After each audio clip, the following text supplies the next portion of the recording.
Alright, let's go through it. Of course, everybody knows and well documented over the reign of terror for WWE, for Triple H's World Heavyweight title run from '02 to '05. Highly documented, especially around the backstage stuff, the creation of Over Evolution. And I thought those were the unenough periods of Raw. Like, Raw was a show to watch, but sometimes it hasn't. And Raw been over the quick decline.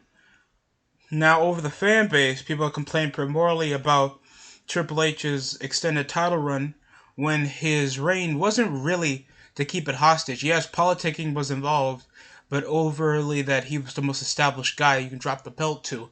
Not a lot of people, especially over that time on Raw, were specifically going to draw like a Rob Van Dam or Chris Jericho. Even if you push it over Kane, we didn't have a prime babyface to face Kane like that until John Cena came over and developed as a star. Like, there's not any promiscuous top guys over on the Raw brand, and even guys that got well developed like Randy Orton yet, Batista yet, Rob Van Dam yet. Most of these guys were either unproven commodities coming over from WCW that were not intentionally over with the WWE crowd because most of the WCW crowd left, and just this huge misconception that this Booker T and Triple H storyline was essentially racist is the dumbest shit I've ever heard in my life. And excuse my language, bro. I don't know who thought that was racist other than people like you don't become world heavyweight champion. All because he said dance, because he does the spin-a-rooney. Not because he's black. You're the racist for thinking that, because that's the initial thought you think when black people dance.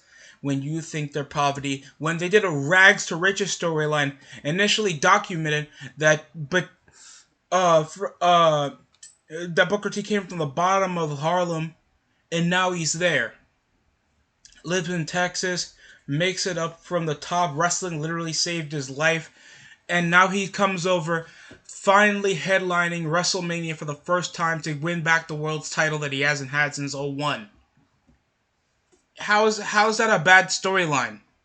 And Triple H making a mockery, saying that David Arquette was their last world champion, that the company is running out of business while he was world champion. They're saying that he was a joke. That anybody could have been world champion, especially him. And they did the same thing over for Scott Steiner. How much it could have blew up with him, even though Scott Steiner was initially more over than Triple H over when before his pay-per-view matches, or Rob Van Dam when he had more fanfare. Or, and there's been more racial storylines, even with X-Pac doing literal blackface. Even Booker T commented over the storyline that he had back in '03 with Triple H. And he even said that he didn't even find it racist.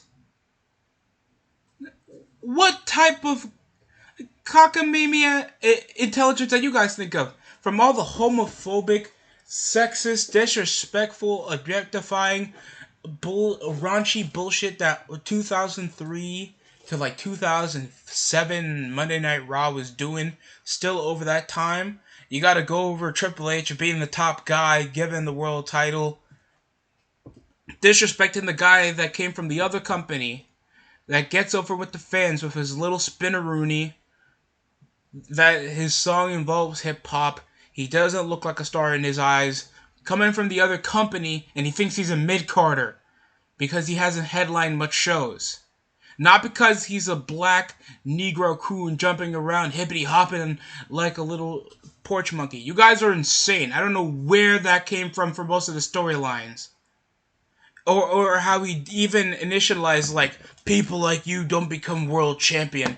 He called him a mid-carder. Never. It's like the nappy hair. He never said that later about Shelton Benjamin. You're Triple H feud with a lot of black people. You're telling me because of Booker T, it's all about the I hate black people. Gotta play it all about control. Sure, Booker T, he could have been world champion over that time. I'm sure a lot of people wouldn't mind if Booker T would have been world champion. I wouldn't mind if I saw Booker T as world champion over that time. But the way that is for Triple H having a long reign with the belt, even for that period, that was just to make sure that the belt is established. They need a consistent guy that's always going to top for the belt, always have his connections, and always the guy to beat. That's why you saw guys like Batista and John Cena become top guys. Randy Orton, later on Chris Benoit. He didn't even have a short reign with the belt. He held that from Mania to SummerSlam. That's near half of the year. That's above a quarter of the year, dude.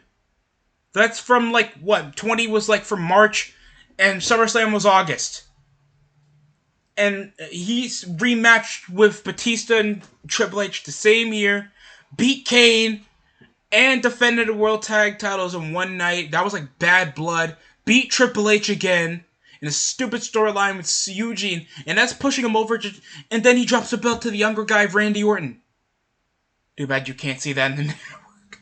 But other than that, that's and literally came over a mega push, going from one of the first entries into the Royal Rumble and winning it.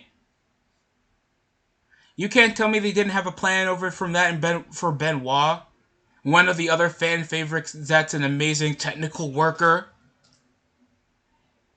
The only guy Triple H was buddy with that he dropped the belt to was Shawn Michaels, and Shawn Michaels only held that for a month. And Randy Orton. And then Randy Orton would have, what, 13 other title reigns after that? You guys are insane. You guys are literally whining over nothing. But, like, Brock Lesnar had the Universal title for what? Over 12 years? Anybody complained? Like 2 years for the Universal title, and nobody complained then. You guys are still complaining over matches that Triple H got pinned by Eugene on Raw once. He got pinned by a retard. He lost more times in Mania than Roman Reigns. You guys are whining over nothing. And he did this to get other guys that were going to be the future of the company over. Why are you blaming him? I don't get it. Sure, I'm not going to become being like an anti-sport, like, you got rid of your jobbers, he ruined NXT. Like, overall business savvy, it was good because you got a recognizable face over on Raw. It's like, oh, who's there on Raw? Oh, Triple H, he's the world champion. He's the guy to beat. What are you consensualizing that you just drop anybody that you like to be world champion? You have to establish an identity over on your roster. And, like, who can you establish on Raw? Oh, Triple H, Shawn Michaels, Randy Orton, Rob Van Dam, Kane. You know, those guys Triple H wrestled and got over. Edge, John Cena, Batista, Randy Orton. I can establish that on Raw. I don't know who in the hell's on Raw now on both sides, and they're possibly over rumors with Nick Khan with the roster shortage. There's a possibility that we might even unify the world titles and possibly stop with the brand split and bring back SmackDown as a notable B show without needing a brand to notarize it as relevant. Thanks, no kid ever thinks of being a universal champion in the future because not a lot of people watch wrestling anyway. So you're really gonna bring over this misconception of the Reign of Terror being the worst thing in wrestling history, and you just want to get over your dick with the amazement of the SmackDown 6. Like, please stop. Sure, there was a point that SmackDown was a bit more watchable than Raw in certain points, but other than that, I can go back and watch an old episode of Raw easy from like '03 to '05. Or '02. He didn't, sure. You take it like Triple H was the only thing on the show, honestly. At least I can remember a Triple H promo. He had a great promo with Shawn Michaels, and back at the Royal Rumble '04, best build ever. Best build I've seen, and that's actual long-term storytelling. The Batista push was hype. Chris Benoit going into the triple threat match was cool. other than the Booker T and Kane feud, those were literally the singular worst thing. Those were not much really negatively affect the show. When he feuded with Goldberg, it was fun. When he feuded with Scott Steiner, yeah, there were some disappointments there, but the hype was there. Like who wasn't excited to see if Scott Steiner can actually be a dominant world champion, or Rob Van Dam, or him winning, getting into elimination chamber matches.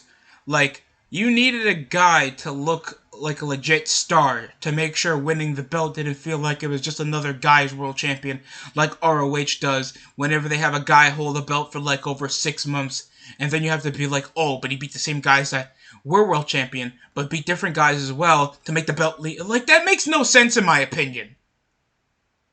It makes no sense. It's who you fought that really counts and what happened. This ain't boxing. Wrestling isn't boxing. It's a soap opera. Get your head out your ass. Everybody knows it's fake. Please calm down. The Reign of Terror didn't ruin Monday Night Raw. The Reign of Terror didn't ruin all these superstars. Most of these guys are already in the Hall of Fame. Booker T's in the Hall of Fame. Randy Orton's possibly in the Hall of Fame. Batista's already in the Hall of Fame. Kane's in the Hall of Fame. Like, oh yeah, their careers sucked. The only thing that sucked over the Reign of Terror was the one guy Triple H got over, and that was Chris Benoit. He did that over his own merit and his own decision. So, we're done here. I don't want to hear anything else involving the Reign of Terror.